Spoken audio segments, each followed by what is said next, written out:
বুঝাইতে চাচ্ছেন আপনার জানার কোনো বাকি নাই।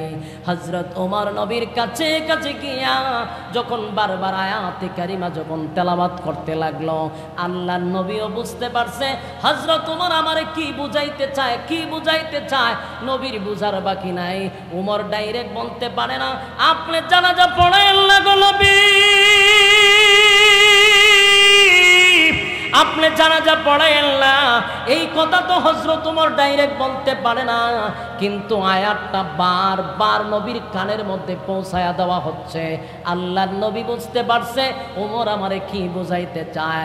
ইস্তাগফির লাহুম আও লা তাস্তাগফির লাহুম ইন তাস্তাগফির লাহুম ৭০ মাররাতান ফালান ইয়াগফিরাল্লাহু লাহুম। এই আয়াত যখন পড়তেছিল আল্লাহর নবী বলেন, ওমর বুঝার বাকি নাই রে, আমি বুঝতে পারছি তুমি আমার এই আয়াত শুনাইয়া কি বুঝাইতে চাও। এই আয়াতের মধ্যে আমার আল্লাহ স্পষ্ট বলেছেন, আমি নবী যদি একবার না দুইবার না ৭০ বারও যদি কোনো মুনাফিকের জন্য দোয়া করি, আল্লাহ রাব্বুল আলামিন আমার দোয়া কবুল করবে না। এই আয়াতে রাব্বি কারীম জানায়া দিল। হযরত ওমরের উদ্দেশ্য ছিল, নবী গো, যদি আপনার দোয়া ৭০ বার দোয়া করলেও যদি কবুল না হয়, তাহলে মুনাফিকের জানাজা কেন আপনি পড়াইতে আসলেন? সাহাবী হইয়া রাসূলের জুব্বা পাইলাম না, একটা টাটকা মুনাফিক হইয়া নবীর জুব্বা পাইছে। কান্নার রোল পড়ে গেল, চতুর্দিক দিয়া সাহাবায়ে কেরাম কান্নে। আল্লাহর নবী যখন জুব্বা পড়ায়া দিল, ১০০০ মুনাফিকরা কিন্তু জানাজা পড়ার জন্য আসে নাই, জানাজা দেখার জন্য আসছে। তারা কিন্তু দৃশ্যগুলো দেখতেছিল। আল্লাহর হাবিব বলেন, আব্দুল্লাহ, তাহলে শোন, তোর আব্বারে আমি কেন জুব্বা পড়াইছি? আমি তোর আব্বারে জুব্বা পরানোর ১ নাম্বার কারণ হলো, বদরের যুদ্ধে যখন আমার অনেক সাহাবীরা শাহাদাত বরণ করছে, এর মধ্যে আমার চাচাও শাহাদাত বরণ করছিল। কাপন পরানোর জন্য কোনো কাপড় ছিল না। সেদিন অনেকের জামা কুলে কুলে সাহাবায়ে কেরামদেরকে কাপড় পরাইয়া দিছে। সবার কাপড় পরাইয়া দিল। কাপড় পরাইয়া দিল। আমার চাচা ছিল স্বাস্থ্যবান, একটু মোটা, যার তার কাপড় তো আমার চাচার শরীরে লাগে না। তাই সেদিন তোর আব্বা লজ্জায় শরমে নিজের জুব্বাটা খুলে আমার চাচারে কাপন স্বরূপ পড়াইয়া দিছিল। আমি নবী তোর আব্বার কাছে ঋণী ছিলাম। আজকে আমি নবীর জুব্বা খুলে তোর আব্বারে কাপন পড়াইয়া আমি নবীর ঋণ থেকে মুক্ত হয়ে গেলাম। এই যুবক ভাইরা, এই দৃশ্য দেখিয়া ১০০০ মুনাফিক কি জানাজা পড়ার জন্য আসছিল না, জানাজা দেখার জন্য আসছিল। ১০০০ মুনাফিকের চোখ দিয়া পানি পড়া শুরু হয়ে গেল। জীবনভর কার বিরোধিতা করলাম, জীবনটা ভর কার বিরোধিতা করলাম। ১০০০ মুনাফিক নবীর সামনে আইসা দাঁড়ায়া বলে, নবী গো, যার জানাজা পড়ানোর জন্য আপনি দাঁড়াইছেন, এই লোকটা হলো আমাদের লিডার। এই লোকটার নেতৃত্বে আপনি নবীর বিরুদ্ধে ষড়যন্ত্র করলাম, আপনাকে মারার জন্য গভীর ষড়যন্ত্র করছি, ইসলামের ১২টা বাজাইছি। আজকে তাকায়া দেখি আমাদের নেতার শরীরে আপনি মুখের মধ্যে তুতু লাগায়া দেন, আমাদের নেতার শরীরে কাপন পড়ায়া দেন। বুঝতে পারলাম জীবনভর আপনার বিরোধিতা করছি না বুঝা, আপনার চরিত্র দেখা বুঝতে পারলাম আপনি আখিরি জামানার পয়গম্বর, এর মধ্যে কোনো সন্দেহ নাই। নবীর আখলাক আর চরিত্র দেখা ১০০০ মুনাফিক নবীর হাতে দুইরা কালেমা পয়রা ১০০০ মুনাফিক জানাজার মাঠে ঈমান আনছে। জুরে কোন সুবহান। সাউন্ড বক্স দিয়ে রাখেন, ফ্যান্ডেলে প্রচুর সাউন্ড দেন, কথা বুঝতেছেন? আচ্ছা, হযরত উমর এক সেদে কল্লা উড়াই দিছে। তো ঘটনা তো এখানে শেষ হইবার কথা, কিন্তু ঘটনা এখানে শেষ হয় নাই। এখন ঘটনা কই গেছে দেখেন ভাই, ইকুড আরো কমান।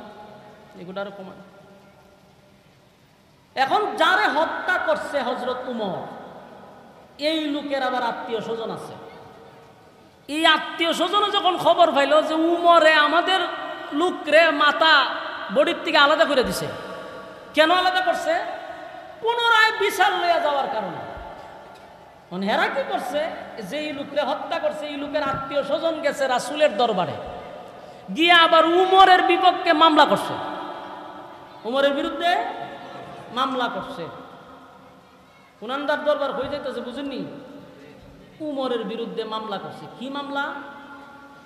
রাসূলের কাছে তারা প্রস্তাব দিল যে হুজুর, ইসলামের কোথাও কি এইভাবে কোনো কথা আছে যে একজনের বিচার পছন্দ না হইলে অন্য জায়গায় বিচার নিয়ে যাইতে পারবে না? না, এরকম তো কোথাও নাই।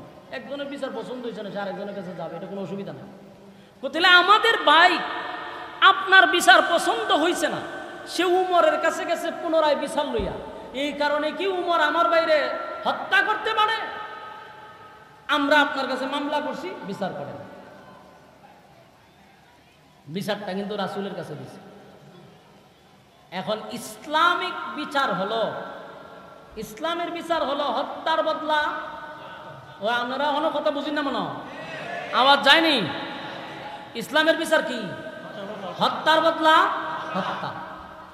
এই ওয়াজ যদি আগে করতাম স্বাধীনের আগে, আমাদেরকে হয়তো জঙ্গি, জঙ্গি কেন হয়তো কইটা বর্বর, বর্বর কেরে কয় যে হত্যার বদলা হত্যা, এটা তো বর্বরা, জাহিলিয়াতের যুগের আইন। ইসলামিক আইন যদি বাংলাদেশে চলতো, আল্লাহর কসম বাংলাদেশের দর্শন হত্যা এগুলা হইতো না। এত আপনারা যে ইসলামিক আইন মানলেন না, আপনারা মন গড়া আইন বাস্তবায়ন করলেন, এতে কি খুন খারাপি বন্ধ করতেছে? কুত্তা বিলার রক্তের দাম আছে, মানুষের রক্তের কোনো দাম নাই। মানুষের রক্তের দাম আছিল 17-18 বছর, মানুষ মারা পান্তাবাদ ছিল। কেন? কারণ হত্যা আমি করছি একজন, আমার তো বিচার নাই। কারণ আমি জেলও গেলে হয়তো বা আমি 1 বছর 2 বছর 5 বছর পর আবার বাইরে আইব। বড় ভাই আছে, ছোট ভাই আছে, টেকা আছে, টেকা দিয়া বিচার কিনা যায়। এই জন্য মানুষ চিন্তা করছে এরা যেহেতু আমি সহ্য করতে পারি না, এরা হত্যা করো, 5 বছর গিয়ে জেল কাটো। এই কারণে হত্যার সংখ্যা বাংলাদেশে বাড়ছে। যদি এই আইন থাকতো যে হত্যার বদলা হত্যা, কেউ কি জীবনে কেউ হত্যা করবো? হত্যা করবার আগে চিন্তা হবে যে আমার তো আবার মরতেই হবে। আমাদের বিচার তার কাছে পছন্দ লাগছে না, এটা জাহিলিয়াতের বিচার কয়, নাউজুবিল্লাহ।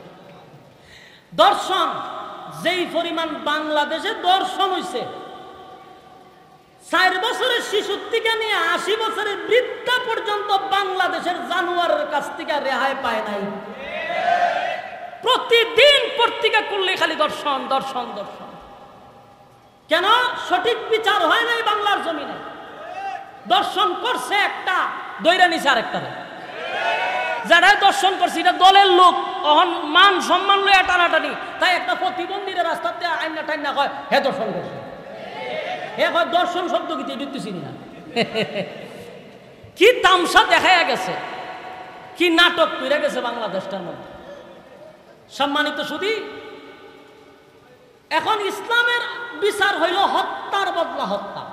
এখন উমরের নামে যে বিচার দায়ের করছে রাসূলের দরবারে, এই বিচারের রায় হইল হত্যার বদলা হত্যা। চিন্তা করছেন কই গেছে বিচার? আল্লাহর রাসূল বিচার করবে, রাসূল নিজেই পেরেশানির মধ্যে পড়ে গেছে। উমর তো সাধারণ সাহাবী না, আর উমরকে আল্লাহর রাসূল নিজে আল্লাহর কাছ থেকে ছায়া আনছে। আসেনি সুবহানাল্লাহ? উমরে কে ছায়া আনছে? আল্লাহর রাসূল নিজে উমরকে আল্লাহর কাছ থেকে ছায়া আনছে যে আল্লাহ আমি উমরকে চাই। রাসূল চিন্তা করছে যে আল্লাহ আমি উমরে ছায়াই না দিয়ে বিপদে পড়লাম, কারণ উমরে বিচার করতে গেলে উমরে হত্যা করা লাগবে। রাসূল বড় টেনশন, চিন্তা পেরে গেছে, বিচার তো করতে হবে। বিচার যদি করি তাহলে তো হত্যার বদলা হত্যা। এই জন্য রাসূল খুব চিন্তিত, এত পেরেশানিতে রাসূল পড়ছে যে আমি উমরে ছায়াই না, এখন এত বড় দরবার, এখন তো উমরকে আমার প্রকাশ্যে ফাঁসি দিতে হবে। রাসূল যখন এরকম চিন্তিত, তখন আল্লাহ রাব্বুল আলামিন আমার তেলাওয়াতকৃত আয়াতটা এই মর্মে নাজিল করছে। ঘটনা বুঝছেন নি? আমি যে আয়াত আপনাদের সামনে তেলাওয়াত করছি, এটা কোন ঘটনারে কেন্দ্র করে নাজিল হইছে? এই ঘটনারে কেন্দ্র করে আল্লাহ নাজিল করছে। রাসূল যখন চিন্তিত, আল্লাহ রাব্বুল আলামিন তখন আমার তেলাওয়াতকৃত আয়াত আল্লাহ নাজিল করে। সূরা নিসা এই 65 নম্বর আয়াত আল্লাহ নাজিল করছে। কেন? রাসূল চিন্তিত উমররে কিভাবে ফাঁসি দিবে, এবং ফাঁসির জন্য রাসূল সিদ্ধান্ত নিয়ে নিছে। ঠিক আল্লাহ তখন আয়াত নাজিল কইরা উমরের পক্ষে আল্লাহ নিজে উকিল হইয়া দাঁড়াইছে। উকিল কে? আল্লাহ নিজে উকিল হইছে। কার পক্ষে? উমরের পক্ষে। আল্লাহ কোরআনে বলেন, ফালা ওয়ারাব্বিকা লা ইউমিনুনা হাত্তা ইউহাক্কিমুকা ফীমা শাজারা বাইনাহুম ثم لا يجدوا في أنفسهم حرجا مما قضيت ويسلموا تسليما।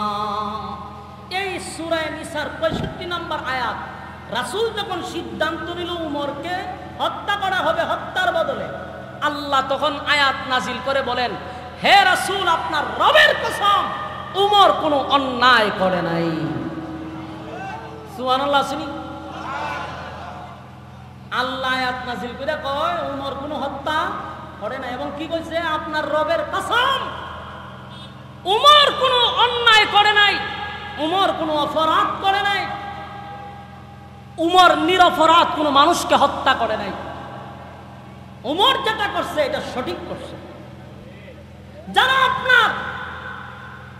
আপনার বিচার যারা মানে না, আপনার সিদ্ধান্ত যারা গ্রহণ করতে পারে না, আপনার সিদ্ধান্তটাকে চূড়ান্ত সিদ্ধান্ত হিসেবে যারা মানতে পারে না, এরা মুসলমান দাবি করে কিভাবে? এরা কি আসলে মুসলমান? কথা বলেন না দি, এরা আসলে মুসলমান?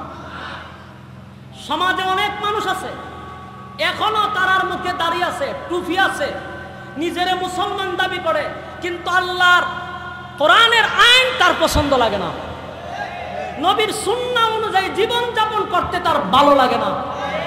বুঝতে হবে তারা আসলেই মুসলমান না, তারা নামদারি মুসলমান। আল্লাহ এই আয়াতে স্পষ্ট বলছেন যে আপনার রবের কসম, যারা আপনার সিদ্ধান্তকে, যারা আপনার বিচারকে পছন্দ করে না, যারা আমি আল্লাহর আইন মেনে নিতে পারে না, যারা আপনার সিদ্ধান্তটাকে চূড়ান্ত সিদ্ধান্ত মনে করতে পারে না, এরা কোনোদিন মুমিন হতে পারে না। উমর যারা হত্যা করছে আসলে কোনো মুমিন ছিল না। বলুন, উমর যারা হত্যা করছে কে আসলে মুসলমান আছে? কথা বলেন না দি। আল্লাহ রাব্বুল আলামিন বলেন, আপনার রবের কসম করে বলি, ওমর কোনো অপরাধ করে নাই, ওমর কোনো দোষ করে নাই, ওমর কোনো মুমিনকে হত্যা করে নাই। যেই লোকটাকে খলিফাতুল মুসলিমিন হযরত ওমর হত্যা করলো, এই লোকটা কি আসলেই কোনো মুমিন ছিল?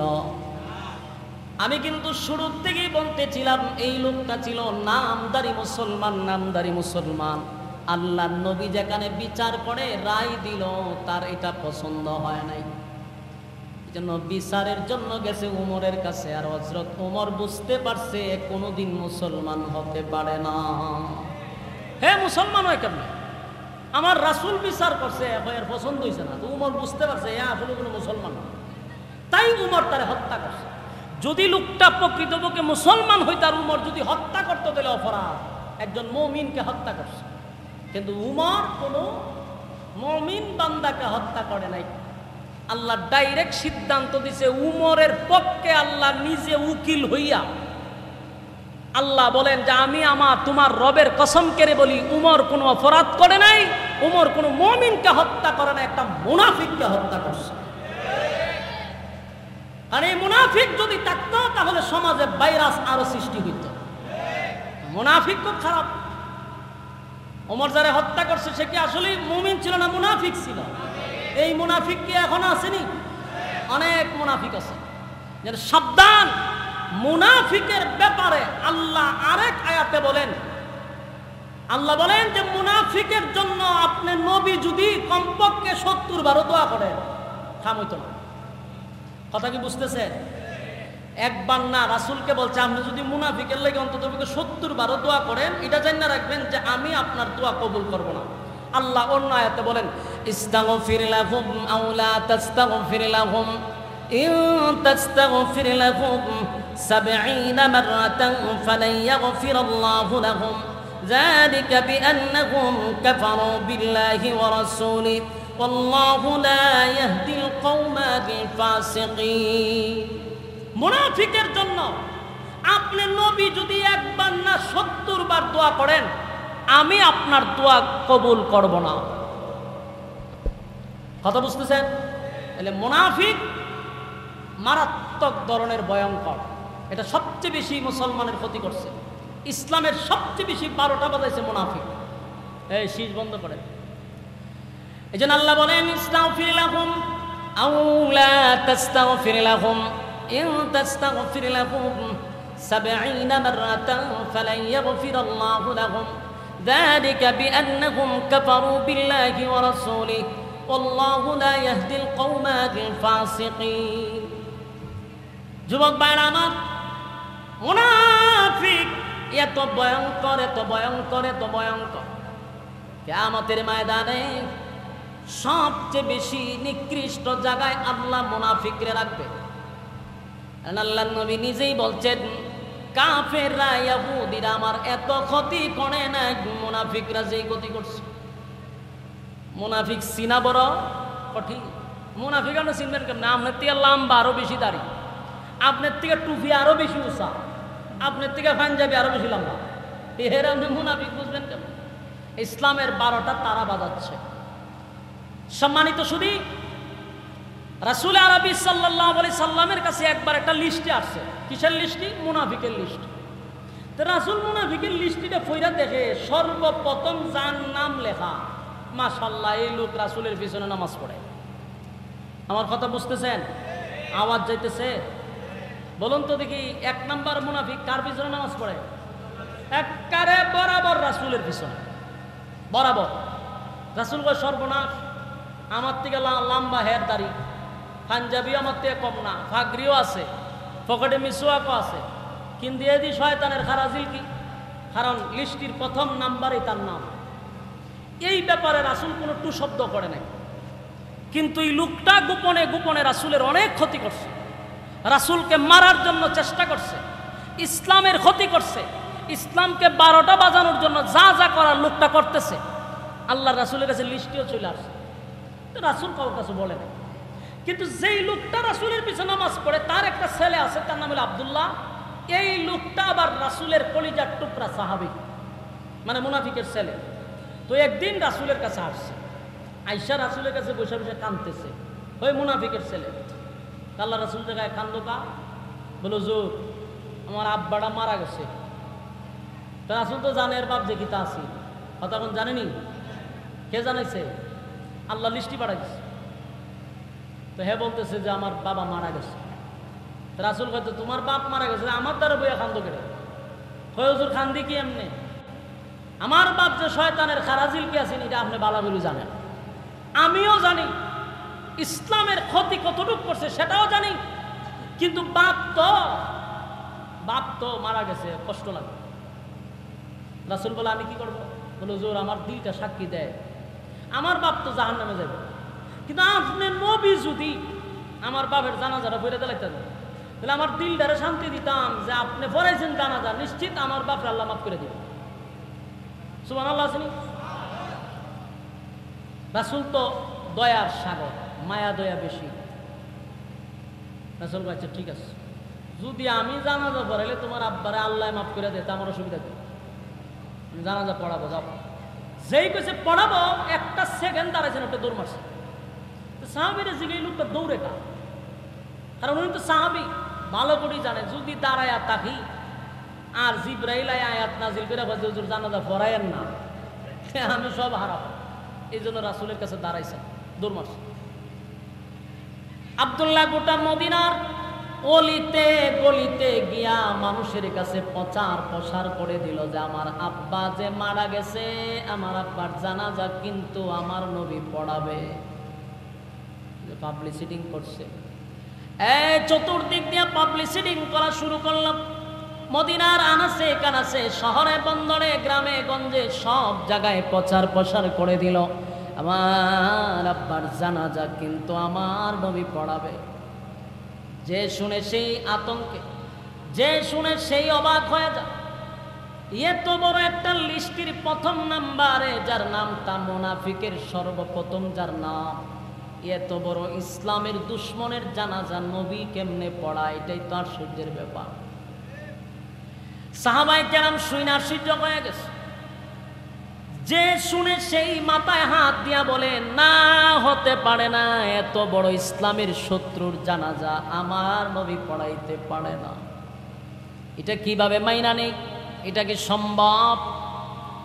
গ্রামে গঞ্জে শহরে বন্দরে সব জায়গায় যখন ছড়ায়া ছিটায়া পড়লো যে আমার বাবার জানাজা নবী পড়াবে, কিন্তু মদিনার মানুষ জানতো যেই লোকটা মারা গেছে সেই ইসলামের ক্ষতি করত, নবীর বিরুদ্ধে সমালোচনা করত, ইসলামের বিরুদ্ধে সে ষড়যন্ত্র করত। সাহাবায়ে কেরাম জানত। আব্দুল্লাহ যখন বলল আমার বাবার জানাজা নবী পড়াবে, সব সাহাবীরা আশ্চর্য হয়ে গেল।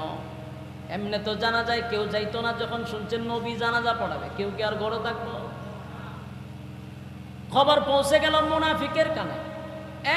1000 মুনাফিক ছিল, 1000 মুনাফিকের কান পর্যন্ত খবর পৌঁছে গেছে যে আমাদের নেতার জানাজা আব্দুল্লাহ পুত্র মুহাম্মদ পড়াবে।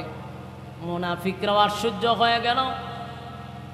যেই লোকটা ছিল আমাদের নেতা, আমাদের লিডার, যার নেতৃত্বে ইসলামের ক্ষতি করলাম, যার নেতৃত্বে ইসলামের 12টা বাজাইলাম, এই লোক মারা গেল, আর জানাজা পড়াবে আব্দুল্লাহর পুত্র মুহাম্মদ। এটা কেমনে হয়? চলো আমরা একটু জানাজাটা দেখে আসি।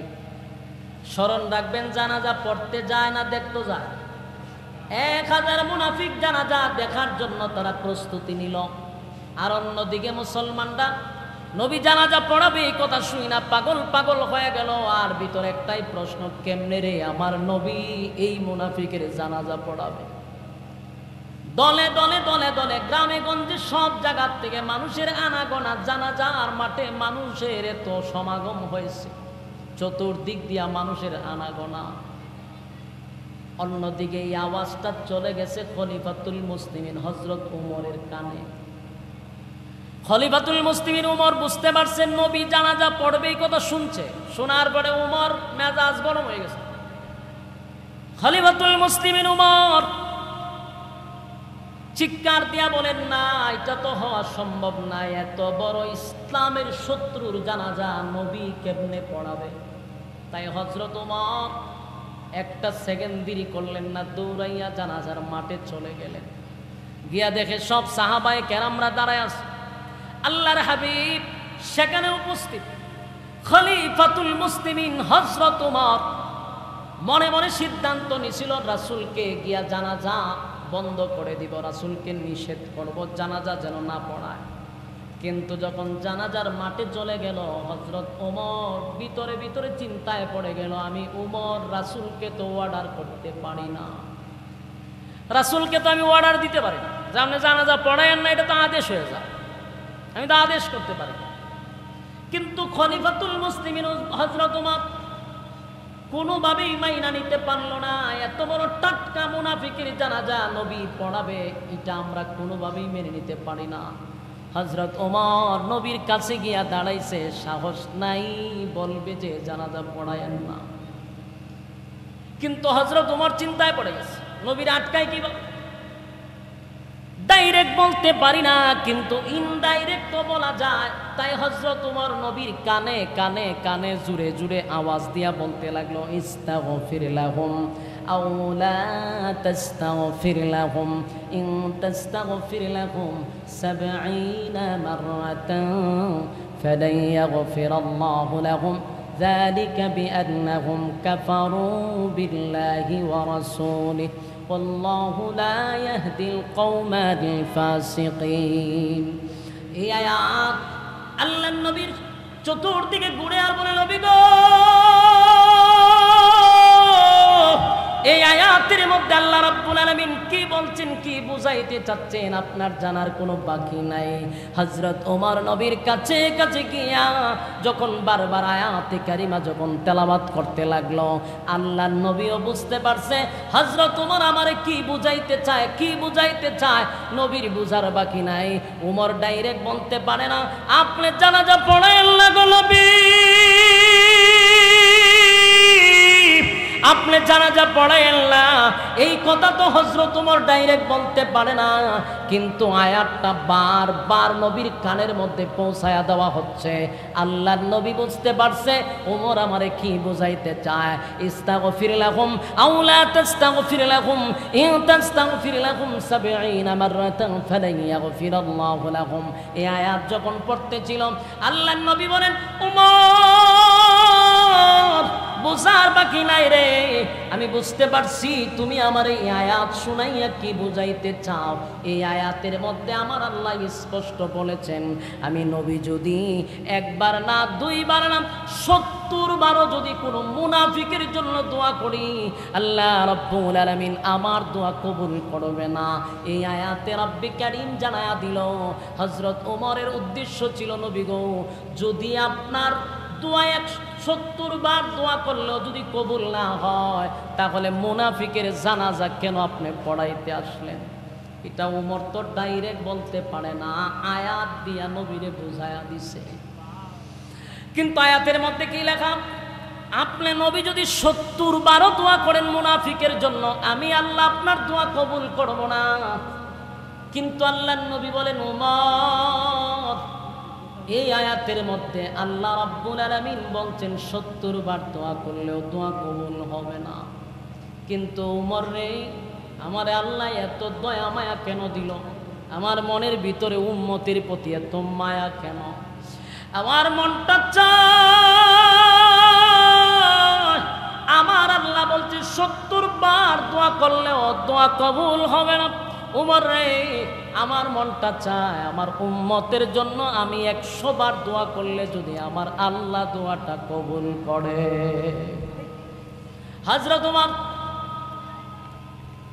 ভিতরে আরো পেরেশানির মধ্যে পড়ে গেল, চিন্তায় পড়ে গেল।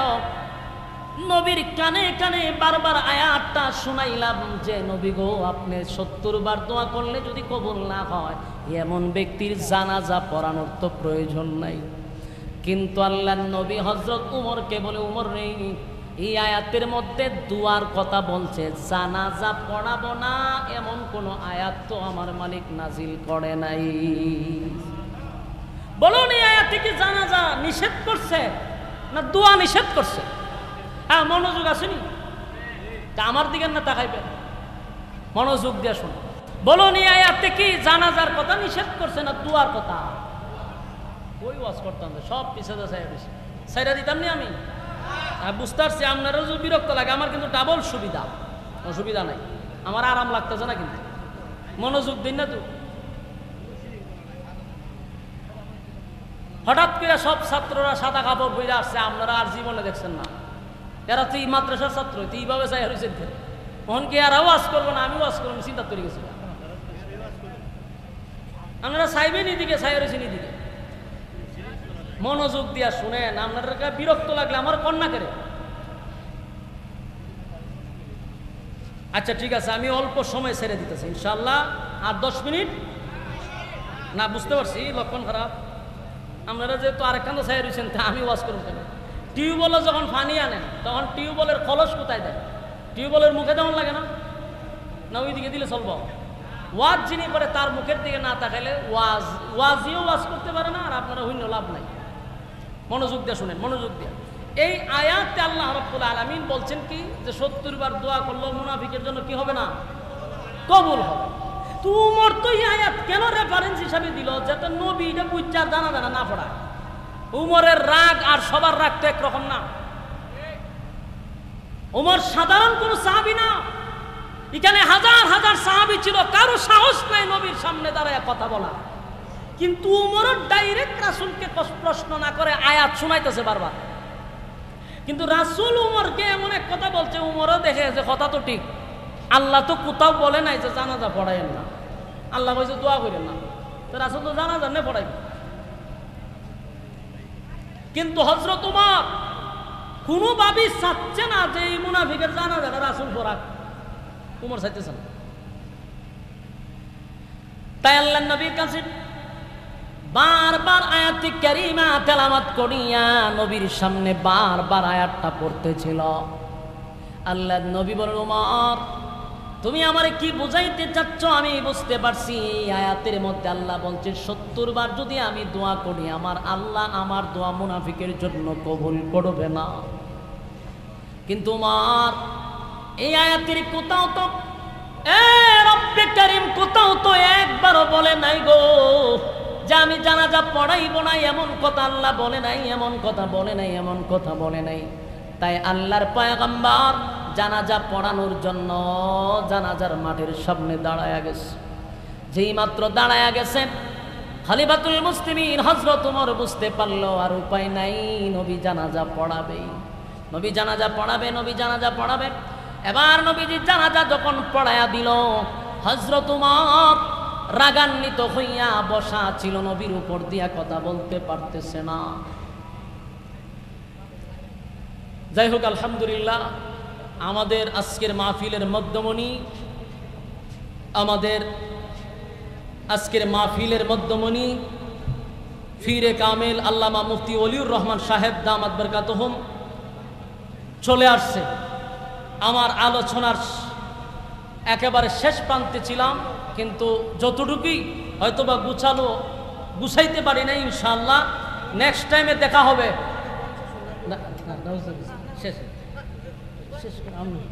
হুজুরের বসায় বয়ান চলবো আমার, এটা কি সম্ভব? হুজুরের আচ্ছা শেষ করছি, বসেন। শেষ কথাটা হলো রাসূল কি করছে বলুন? জানাজা ভাই অনুজুর বসা, প্রতিটা মিনিটের একটা মূল্য আছে। এই জীবনের প্রথম হুজুরে বসায় ওয়াজ করা। এখন আপনারা একটু কথা বলেন, বলুন জানাজা কি করছে? হ্যাঁ কথা বলে পড়াই দিচ্ছে, শেষ। হযরত ওমর চাইছিল না যে জানাজাটা রাসূল পড়া, কিন্তু রাসূল কি করছে? জানাজা, খালি জানাজা পড়াইছে না, এখানে অনেক কিছু আরো কিতাবে লিখছেন। রাসূল জানাজা পড়ানোর আগে রাসূল নিজের মুখের তুতু মুনাফিকের মুখে লাগাইছে, যেটা দেখে সমস্ত মানুষ অবাক হয়ে গেছে যে এত বড় টাটকা মুনাফিকের মুখে রাসূল তুতু লাগাইছে। হযরত ওমর আরো রাগান্বিত হইছে। শুধু এখানেই শেষ না, আল্লাহর রাসূল তখন আরো সামনে গিয়া রাসূলের শরীরে যে একটা জুব্বা ছিল, রাসূলের জুব্বাটা খুইলা এই মুনাফিকরে কাপন স্বরূপ রাসূল নিজে পড়ায়া দিছে। আসেনি সুবহানাল্লাহ? এই দৃশ্য দেখে অনেক সাহাবীরা গইরাইয়া কান্না শুরু করছে, চিৎকার দিয়া বলেন, সাহাবী হইয়া রাসূলের জুব্বা পাইলাম না, একটা টাটকা মুনাফিক হইয়া নবীর জুব্বা পাইছে। কান্নার রোল পড়ে গেল, চতুর্দিক দিয়া সাহাবায়ে কেরাম কানলে। আল্লাহর নবী যখন জুব্বা পড়ায়া দিল, 1000 মুনাফিকরা কিন্তু জানাজা পড়ার জন্য আসে নাই, জানাজা দেখার জন্য আসছে। তারা কিন্তু দৃশ্যগুলো দেখতেছিল। আল্লাহর হাবিব বলেন, আব্দুল্লাহ তাহলে শোন, তোর আব্বারে আমি কেন জুব্বা পড়াইছি? আমি তোর আব্বারে জুব্বা পরানোর 1 নাম্বার কারণ হলো, বদরের যুদ্ধে যখন আমার অনেক সাহাবীরা শাহাদাত বরণ করছে, এর মধ্যে আমার চাচাও শাহাদাত বরণ করছিল। কাপন পরানোর জন্য কোনো কাপড় ছিল না। সেদিন অনেকের জামা কুলে কুলে সাহাবায়ে কেরামদেরকে কাপড় পরায়া দিছে। সবার কাপড় পরায়া দিল। কাপড় পরায়া দিল। আমার চাচা ছিল স্বাস্থ্যবান, একটু মোটা, যার তার কাপড় তো আমার চাচার শরীরে লাগে না। তাই সেদিন তোর আব্বা লজ্জায় শরমে নিজের জুব্বাটা খুলে আমার চাচারে কাপন স্বরূপ পড়ায়া দিছিল। আমি নবী তোর আব্বার কাছে ঋণী ছিলাম, আজকে আমি নবীর জুব্বা খুলে তোর আব্বারে কাপন পড়াইয়া আমি নবীর ঋণ থেকে মুক্ত হয়ে গেলাম। এই যুবক ভাইরা এই দৃশ্য দেখিয়া 1000 মুনাফিক কি জানাজা পড়ার জন্য আসছিল না জানাজা দেখার জন্য আসছিল। 1000 মুনাফিকের চোখ দিয়া পানি পড়া শুরু হয়ে গেল। জীবনভর কার বিরোধিতা করলাম, জীবনটা ভর কার বিরোধিতা করলাম। 1000 মুনাফিক নবীর সামনে আইসা দাঁড়ায়া বলে, নবী গো, যার জানাজা পড়ানোর জন্য আপনি দাঁড়াইছেন এই লোকটা হলো আমাদের লিডার। এই লোকটার নেতৃত্বে আপনি নবীর বিরুদ্ধে ষড়যন্ত্র করলাম, আপনাকে মারার জন্য গভীর ষড়যন্ত্র করছি, ইসলামের 12টা বাজাইছি। আজকে তাকায়া দেখি আমাদের নেতার শরীরে আপনি মুখের মধ্যে তুতু লাগায়া দেন, আমাদের নেতার শরীরে কাপড় পরায়া দেন। বুঝতে পারলাম জীবনভর আপনার বিরোধিতা করছি না বুঝা, আপনার চরিত্র দেখা বুঝতে পারলাম আপনি আখিরি জামানার পয়গম্বর, এর মধ্যে কোনো সন্দেহ নাই। নবীর আখলাক আর চরিত্র দেখা 1000 মুনাফিক নবীর হাতে দুইরা কালেমা পয়রা 1000 মুনাফিক জানাজার মাঠে ঈমান আনছে। জুরে কোন সুবহান। এই নবীর আখলাক আর চরিত্র দিকে 1000 মুনাফিক নবীর কাছে আইসা কালেমা পয়রা ঈমান আনছে। সুবহান। কি দিকে? আখলাক আর চরিত্র দিকে। সুবহানাল্লাহ। আসেনি? আমরা চরিত্র দেখলে ওটা দৌড় মারে মানুষ, এই জন্য আখলাক আর চরিত্র দিকে মানুষ কালেমা পড়ছে। নবীর চরিত্র দিকে 1000 মুনাফিক রাসূলের হাতে কালেমা পড়ে নিছে। লম্বা ঘটনা, জানাজা হয়ে গেছে। হযরত উমর সবাই খুশি হইল, উমর খুশি হয় নাই, সবাই খুশি। 1000 মুনাফিক কালেমা পড়ছে। আর উমরের বক্তব্য হলো, যেই লোকটার নেতৃত্বে রাসূলের বিরোধিতা করলো, ইসলামের 12টা বাজাইলো, এমন ব্যক্তির জানাজা রাসূল পড়াবে আমি উমর বরদাস্ত করতে পারি না। শেষ পর্যন্ত জানাজা হয়ে গেল। এরপর উমর বসে রয়েছে, হঠাৎ করে দেখে রাসূল জানাজা পড়ার পরে এখন আবার কবরে যায়। উমরের মেজাজ গেছে আরো গরম। জানাজা না ওই পড়াই দিল। কোরআনের কোথাও নাই যে জানাজার নামাজ পড়ায়েন না, রাসূল পড়াইয়া দিছে। কিন্তু রাসূল যে কবরে যাইতেছে এখন নির্ঘাত রাসূল দাফন কাফনের পরে রাসূল দোয়া করবে। তা আল্লাহ না ইস্তাগফির লাহুম আও লা তাস্তাগফির লাহুম, এই আয়াত নাযিল করে স্পষ্ট বলছে যে আপনি মুনাফিকের জন্য দোয়া করেন না। 100 বার দোয়া করলো কবুল হইতো না, 70 বার দোয়া করলো আমি কবুল করব না। রাসূল তো আবার ইখামু যেতেছে। হযরত উমরের এখন গেছে মেজাজ গরম হইয়া, আসমানের দিকে তাকায় আর বলে, আল্লাহ আল্লাহ আপনি আটকান। এতক্ষণ না হয় আমার কাছে কোনো ছিল না, দলিল ছিল না, এখন তো দলিল আছে। আপনি না কইছেন 70 বার দোয়া করলে কবুল হইতো না, তখন দিয়ে আবার দোয়া করতে যায়। হযরত উমর আসমানের দিকে তাকায় আর আল্লাহ আপনার দোয়াটা বন্ধ করেন। রাসূল দোয়া করে লইব, রাসূল দোয়া করেন। রাসূল যখন জানাজার এই কবরের সামনে গেছে, তারে কবর দেওয়া হয়েছে। এবার রাসূল 2 হাত তুলবে দোয়া করবার লাগে। যেই খালি হাত তুলবে এমনি জিবরাইল হাজির। সুবহান। জিবরাইল হুজুর হাত দিয়া দোয়া করবেন, পরে আগে শুনেন আল্লাহ কি বলছে। আপনার উমরের সিদ্ধান্তটা আল্লাহর কাছে বড় পছন্দ। সুবহান। উমরের সিদ্ধান্তটাই চূড়ান্ত সিদ্ধান্ত। আপনার দুয়ার আগে আয়াত শুনেন আল্লাহ কি কয়। আল্লাহ তখন আয়াত নাজিল করে, ওয়ালা তুসাল্লি আলা আহাদিম মিনহুম মাতা আবাদান ওয়ালা তাকুম আলা কবরি। আল্লাহ কয় ওয়ালা তুসাল্লি আলা আহাদিম মিনহুম মাতা আবাদান ওয়ালা তাকুম আলা কবরি। নেক্সট টাইম, পরবর্তীতে ভবিষ্যতে আর কোন সময় মুনাফিকের জানাজা পড়বেন না। কইছি না আয়াত নাজিল? কথা কই না দেই? বলুন তো দেখি সিদ্ধান্তটা মনে মনে কার ছিল? হযরত উমরের। এই জন্য উমরকে বলা হয় মেজাজে ওহী। উমরের মর্জি মিজাজ মতো কোরআনের বহু জায়গায় আল্লাহ আয়াত নাজিল করছে। সুবহান। উমরের সিদ্ধান্তটাই চূড়ান্ত সিদ্ধান্ত হইল। আয়াত নাজিল হলো ওয়ালা তুসাল্লি আলা আহাদিম মিনহুম মাতা আবাদান ওয়ালা তাকুম আলা কবরি। এখানেই শেষ না, খালি জানাজা পড়াইবেন না এই কথা কইছে না। আল্লাহ বলেন আপনি সামনে দাঁড়াই আর কোনোদিন মুনাজাতও করবেন না। কথা কি বুঝতেছেন? কথাও বুঝানো না, কারণ এখন তাড়াহুড়া করতেছি। শেষ কথা হলো, এই আয়াতের দ্বারা স্পষ্ট বুঝতে পারলাম যে আল্লাহ আগেই জানাইয়া দিয়েছেন মুনাফিকের জন্য রাসূল দোয়া করলে কবুল হবে না। পরবর্তীতে আয়াত নাজিল হয়েছে আপনি কোনো মুনাফিকের জানাজা পড়াবেন না, মুনাফিকের কবরের সামনে দোয়া করবেন না। এই আয়াত কোরআনে নাজিল হয়েছে এখন পর্যন্ত আসেনি, হুকুম আসেনি। কতদিন থাকবো? কিয়ামত পর্যন্ত। এখন আপনার কাছে প্রশ্ন, কিয়ামত পর্যন্ত যদি তার হুকুম থাকে, আমরা যদি এই হুকুম না মানি, আমরা কি কোনো ক্ষেত্রে মুসলমানের কাতারও থাকি? কথা কই না দি?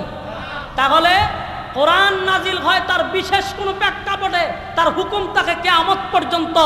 এই কোরআনের হুকুম মানতে গেলে আমরা প্রতিজ্ঞা করব আমরা মরার আগ পর্যন্ত কোনো মুনাফিকের জানাজা পড়ব না। কথা বলেন না কেন? যারা অতীতে মাদ্রাসার বিরুদ্ধে, আলেমদের বিরুদ্ধে যেইভাবে বিসজ্জার করছে, আলেমদেরকে জঙ্গি বলে মানুষের সামনে উপস্থাপন করছে, মাদ্রাসাকে জঙ্গি আস্তানা বানাইছে, এমন মুনাফিক এখনো বাংলাদেশে আছে। এগুলা যদি মারা যায় আমরা তাদের জানাজা পড়ব না। ইয়াদ থাকবো তো ইনশাআল্লাহ। যদি জানাজা পড়েন তাহলে কোরআনের আয়াতের আপনারা হুকুম মানলেন না, আপনারাও কোনো ক্ষেত্রে মুসলমানের খাতারও থাকেন না। কথা কি ক্লিয়ার? আল্লাহ বুঝার তৌফিক দান করুক। যেই কথাগুলি বলছি বলনেওয়ালা শুননেওয়ালা উভয়কে সহি আমল করার তৌফিক দান করুক, আমিন।